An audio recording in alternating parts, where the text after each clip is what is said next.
Please give Dennis Snow a warm welcome. Dennis? It's everyone on the team looking through the lens of the customer. Everyone on the team recognizing that everything speaks.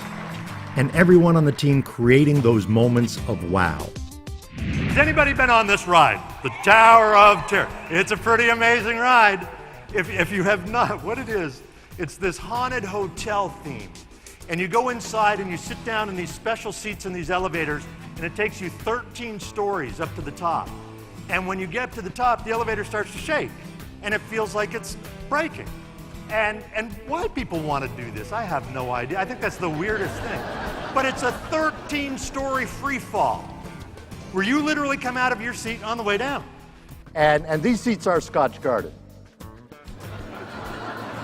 If you've been on it, you know what I'm talking about. You don't want to go on this right after you had breakfast. And when you land, it zips you up to the top and it drops you again.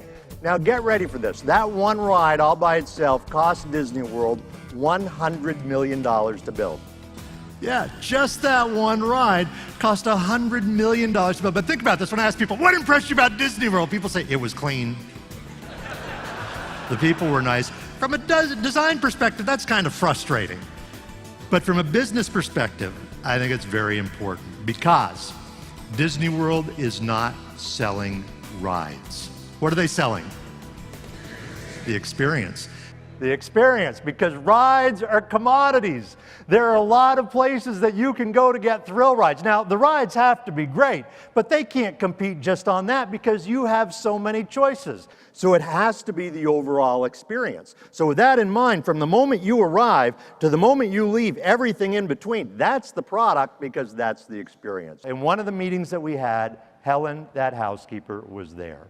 So when we were going around the room, so what are some things you could do? What are some ideas you have? What are some things you've heard about? And it came to Helen and she said, well, I don't know if it means anything to anybody, but what I do is I tuck in the Disney characters. You know, imagine saying that in front of all your coworkers. Everybody thought this was the greatest idea and it took off. Housekeepers were talking about it. Managers were talking about it. It's become kind of legendary there now. It's even become something of a competition for the housekeepers on different things they can do. Like some of them, they'll line the characters up in front of the television set in your room and turn it on. So you walk in.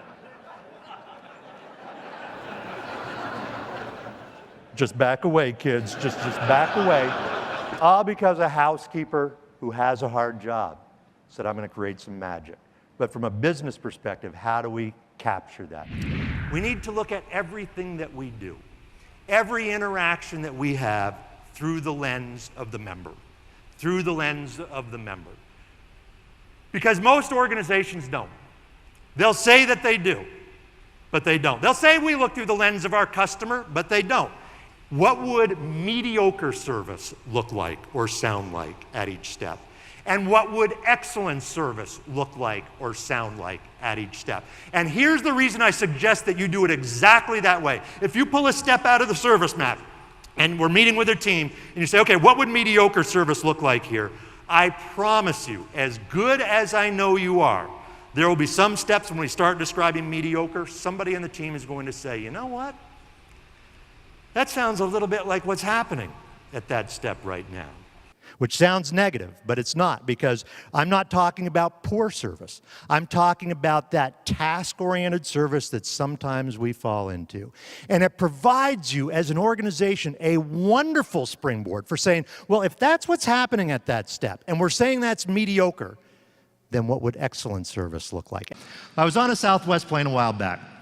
Flight attendants have been terrific through the whole thing. But the one I remember is we were getting ready to land. And anytime a plane is landing, you can guarantee the flight attendant will get on the microphone and say, when we pull up to the gate, be careful as you open the overhead bins. Items have a tendency to shift during flight, right? They all say it. So we're on the Southwest plane, we're landing. Flight attendant got on the microphone and said, when we pull up to the gate, be careful as you open the overhead bins. Items have a tendency to shift during flight. And as you know, shift happens. So we're all, what did she say? What? So we were hanging on every word. When the plane landed, you know how they put on the reverse thrusters to slow the plane down? The co-pilot got on the microphone and went, whoa, big fella, whoa, as we're slowing down. So now as we got off the plane, what were we all doing?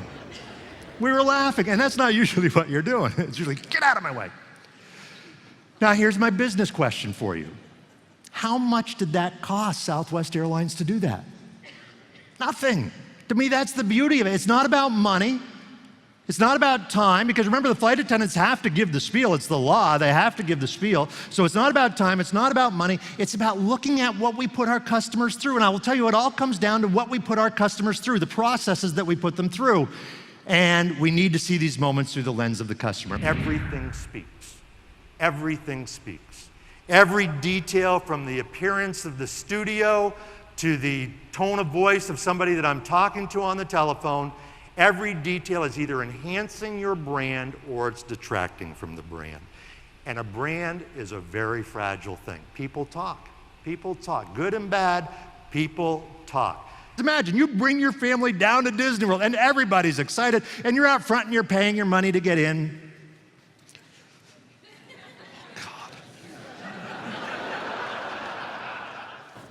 You've been there. And you start walking down Main Street, USA, and there in front of the castle is Cinderella. And your child, your precious child, runs up to Cinderella, tugs on her dress, she turns around, has a cigarette in one hand, a cup of coffee in the other hand, says, "Kid, I'm on break." What would be the impact on your child? Yeah, probably need therapy. Right? Might be a lawsuit involved. But here's the business question now. Here's the business question. Does it matter at that moment how many billions of dollars they've spent building Disney World? Does it matter? It's not worth anything. Now I'm going to ask you a weird question, and I know it's a weird question. And I'm really not even looking for an answer right now. Today, I just want you to be thinking about this. In your world, what are those smoking Cinderella behaviors?